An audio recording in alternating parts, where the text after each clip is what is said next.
Hola, buenas noches, mis amados, mis amadas. Seguimos acá. Vamos a seguir revisando en la parte 3 todo lo que tiene que ver con este cuerno pequeño. Y entonces vamos a ver aquí algo que dice uno de los reyes y está consignado en algo que se llama Clodoveo, rey de los francos, conocido como el nuevo Constantino. Se convirtió al cristianismo en el 496 al 506. Apenas había salido de las aguas, dice que él y todo su ejército se bautizaron y apenas salieron de las aguas bautismales, tomaron la ofensiva contra los visigodos. Recordemos, los visigodos es el pueblo de España, en el 508. Después viene Justiniano, gobernador del Imperio Romano del Oriente del 527 al 565, quien se proclamó al Papa gobernador de todos los santos, sacerdotes de Dios y cabeza de toda la Iglesia en el año 533, con plena autoridad para perseguir a los herejes.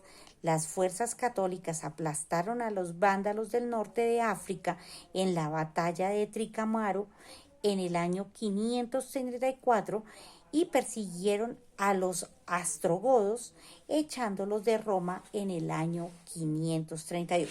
Entonces vamos a tener en cuenta este año 538, donde fueron echados todos los astrogodos de Roma. Bueno, este año 538 lo vamos a tener muy presente. Ahora, según nos dice la palabra, en este año 538 surge este cuerno pequeño. El proceso del crecimiento del papado fue lento y paulatino. Finalmente, la Iglesia romana tuvo el lugar del imperio y el papa fue el sucesor del César. Entonces, llegamos a la estatua de Nabucodonosor a los pies. ¿Por qué? Porque el César hablaba del imperio y de una política. Y ahora todo ese poder le fue transferido al papa, que era una figura religiosa. Entonces, hay un resumen de un historiador que se llama Flick y dice lo siguiente: el obispo de Roma, en el asiento de los Césares, era ahora el hombre más grande en el occidente y pronto se convirtió en la cabeza tanto política como espiritual. El ascenso de la iglesia medieval en 1959.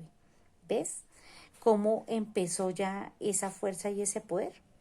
Después viene Gregorio VII, que dice en 1073 a 1085, dice, demandó obediencia incluyendo a los soberanos. Inició su pontificado aseverando su derecho de deponer reinos, siguiendo el ejemplo de Gregorio I, aduciendo el derecho de atar y desatar. Recuerdan que eso era lo que el Señor le dijo a Pedro, concedido por Cristo a Pedro.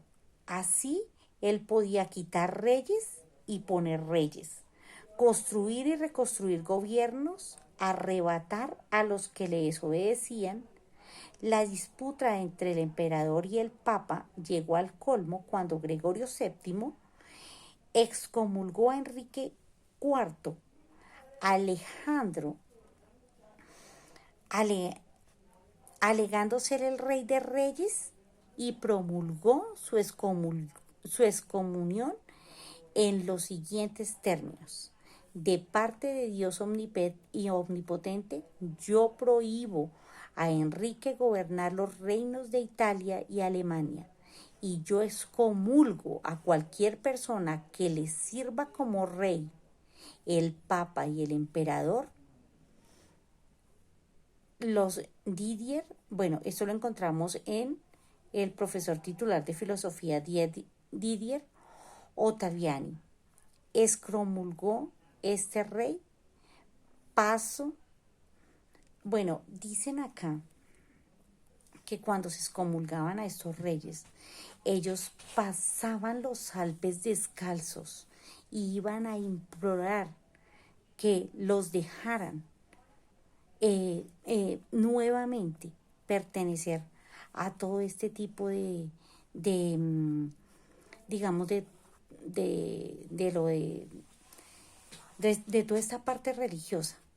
Pero entonces ellos decían que prohibían terminantemente y eran excomulgados porque eran personas que habían generado una disputa con todo lo que se llamaba el Papa. Entonces, ¿cuáles fueron las acciones? Dios muestra a Daniel 4 reinos, ¿cierto? En esos 4 reinos, entonces él primero muestra toda la parte de los césares y toda la parte del imperio. Y después muestra esa parte cristiana o que tiene que ver con todo lo que es el Papa. El cuerno pequeño dirige su ataque que contra Dios y su pueblo están relacionados entre sí, como los siguen paralelismo alterno que los describe. Entonces, ¿cuál es el paralelismo acá? Entonces, Daniel 7:25, vemos en la parte A, habla contra el Altísimo, contra Dios. En la parte B, oprime a los santos, o sea, contra el pueblo. En la parte A1, cambiará los tiempos y la ley, esto va en contra de Dios. B1, los santos les serán entregados por tiempo y medio contra el pueblo de Dios. Si nosotros vemos aquí Daniel 7:8 versus Apocalipsis 13:5, nosotros vemos esta parte. Vamos a mirar aquí rápidamente Apocalipsis 13:5.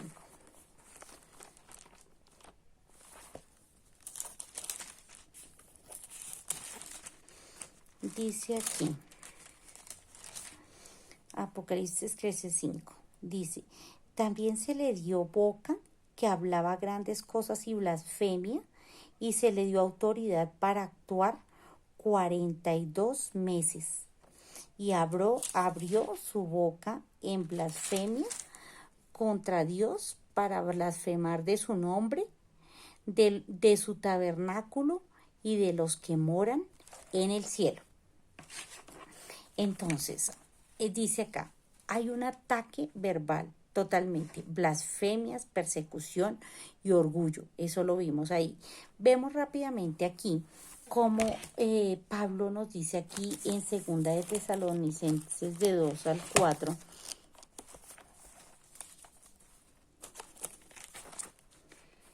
Nos dice acá 2 de Tesalonicenses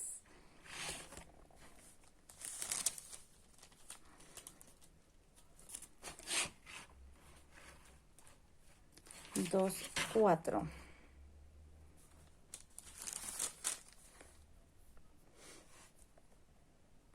El cual se opone y se levanta contra todo lo que se llama Dios y es objeto de culto, tanto que se sienta en el templo de Dios como Dios, haciéndose pasar por Dios. Entonces, ese es ese cuerno pequeño.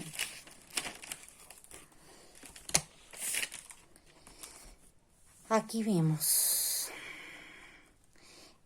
Aquí hay muchas notas que estuve revisando y nos muestran realmente cómo esta fuerza religiosa ha tomado todo este poder y cómo Roma sigue siendo uno de los imperios más crueles y más fuertes que han habido a través de la historia.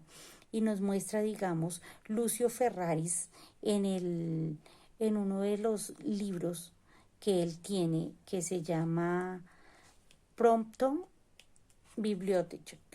Dice, el Papa está coronado con una triple corona, como rey del cielo, de la tierra y de las regiones inferiores. Es como si fuera Dios sobre la tierra, único emperador supremo, rey de reyes, santísimo. Tiene plenitud de poder a quien se le ha encomendado por Dios la dirección, no solamente de la tierra, sino en los reinos celestiales. Yo creo que es bueno que vayamos mirando y vayamos tomando nuestras propias conclusiones. Dice acá y subrayé, es como si fuera Dios sobre la tierra, dice estos escritos de estos italianos, bueno, de estas personas historiadoras. Rey de reyes, santísimo. O sea, palabras que están denotadas totalmente en la palabra. No solamente en la tierra, sino del reino celestial.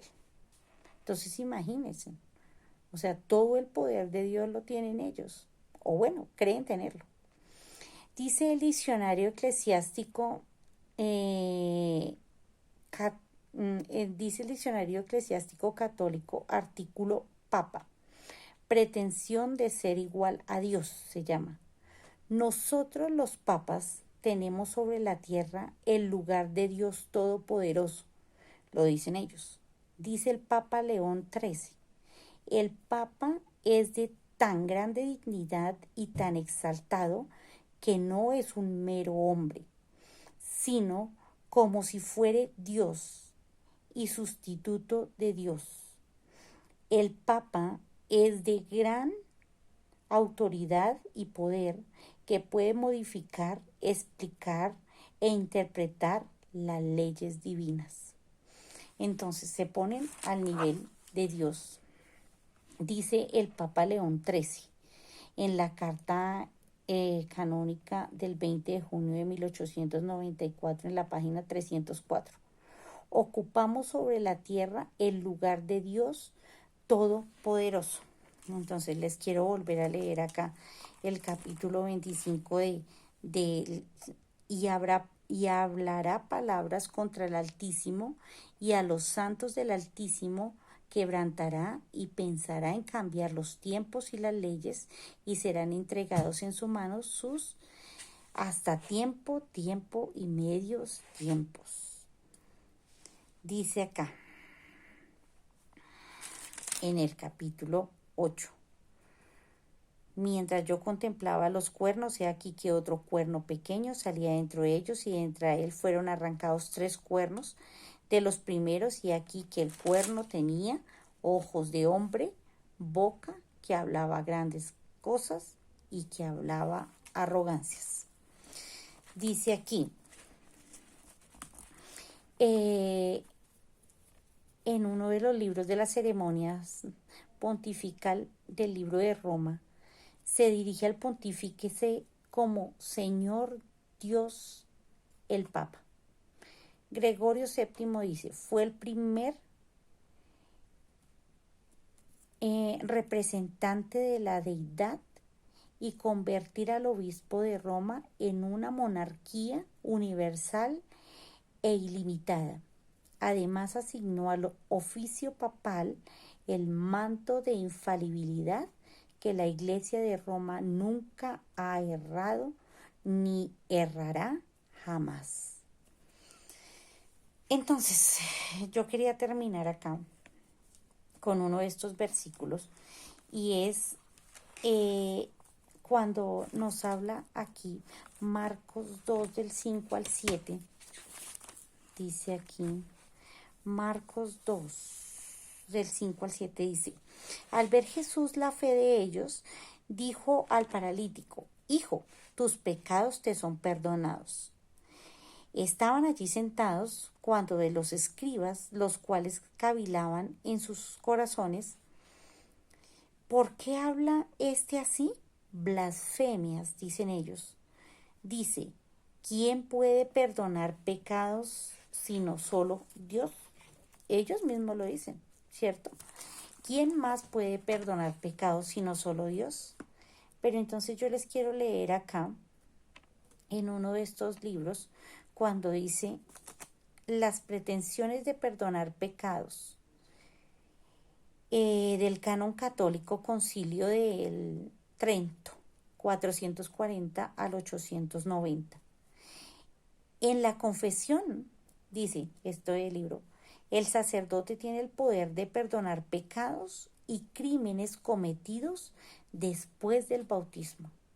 Y la misma palabra le dice al Señor cuando, ¿quién es Él para perdonar pecados?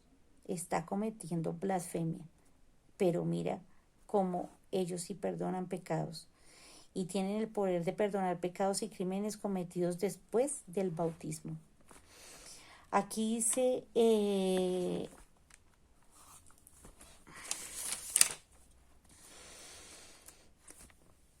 se levantará contra el pueblo de Dios, vendrán guerras y cambiará los tiempos y cambiará entregados, quitarás y serán entregados los tiempos y la ley. Entonces dice acá, vamos a mirar aquí, esto parece como algo de matemática, pero vamos a mirarlo. Dice Ezequiel 4:6. Dice 4:6, hablando de los tiempos. Cumplidos estos, te acostarás sobre tu lado derecho segunda vez y llevarás la maldad de tu casa de Judá 40 días, día por año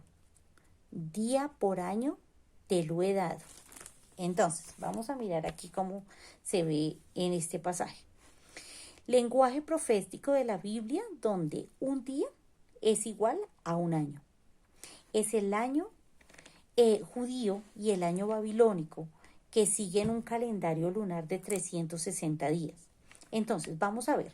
Un tiempo igual a un año igual a 360 días. Tiempos igual. Tiempos un año. Tiempo un año. Tiempos 2 años. Y medios tiempos la mitad del año. Entonces, vamos en días. 300, cuando dice un tiempo son 360 años, más cuando habla de tiempos, que son 2 años, es el doble, serían 720 años. Y si habla de más, medio tiempo vendría a ser la mitad del año, vendrían a ser 180 años. Entonces vamos a mirar aquí rápidamente.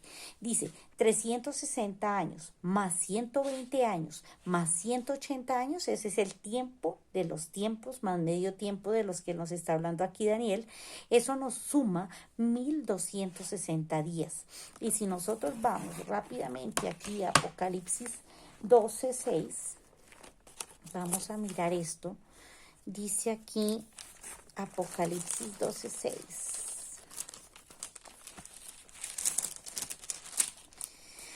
Dice, y la mujer huyó al desierto donde tiene lugar preparado por Dios para que allí la sustenten por 1260 días.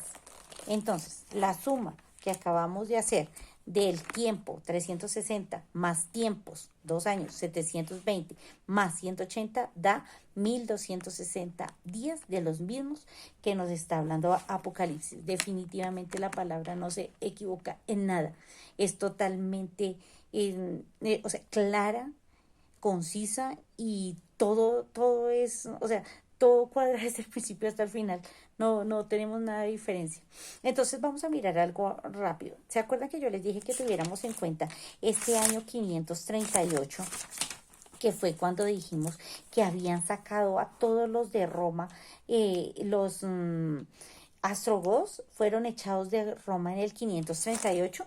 Entonces se derriba la última nación, ¿sí?